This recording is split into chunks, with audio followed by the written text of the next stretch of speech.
Let's write our first Docker file and understand its fundamental instructions. Let's see what is our current working directory. We are in the Dhwani directory, which is the user's name under home directory. It is quite likely that you would also be in a similar location. Once you have downloaded the material provided in codes and lecture notes and unzipped it, you should also have a directory called cc_docker, where cc and d are capital. We are only looking one level deep tree in our present directory, and if tree is not available on your machine for some reason, you can verify the cc_docker directory simply using ls command. Now, let's navigate to the cc docker directory. Just to get you familiar with the structure of the directory, you will find one directory for each segment or module and subdirectories for respective demos. If you don't intend to write the files by yourself while learning, you can simply use the appropriate files for each demo and run the results. Let's go further to S2 directory, which contains all of the required codes and files for this segment. We are in the S2 at the moment. Finally, let's navigate to the directory named D1 and verify that we are at the right place. Further, let's create an empty Docker file with touch command. I'm creating this file because I want to show you step by step how to write a Docker file, but you will find a pre-written Docker file in the directory. We are using Nano as the text editor, but again, you're free to choose the one you might be comfortable with. And with this, let's open the empty Docker file and start writing it. The first instruction that we are providing is the arg or arg instruction. Arg is used to define the arguments used by from instruction. Although it is not necessary to use arg, and not using so does not cause any harm to the resulting image directly, sometimes it helps keeping parameters such as versions under control.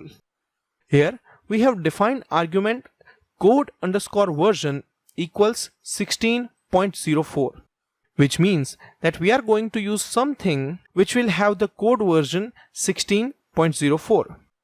In a very rough sense, remember, in a very rough sense, you can treat it as a declarable directive in general programming such as macros. But again, this argument will only be relevant for the from instruction. And next is the from instruction.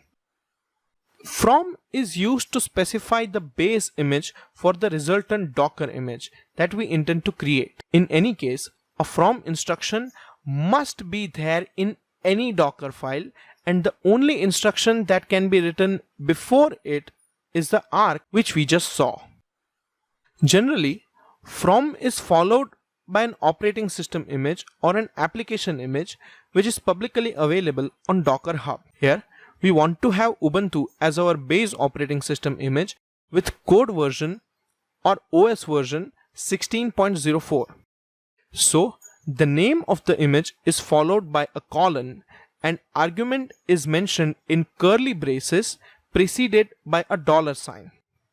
As we have already mentioned in arg instruction, our code version is 16.04.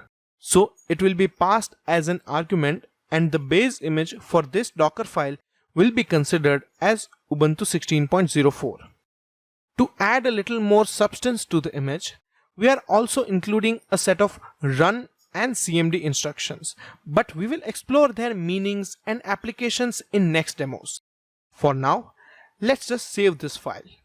Again, it is important to remember that we must not give any extension to the Docker file and should mostly name it as Dockerfile itself.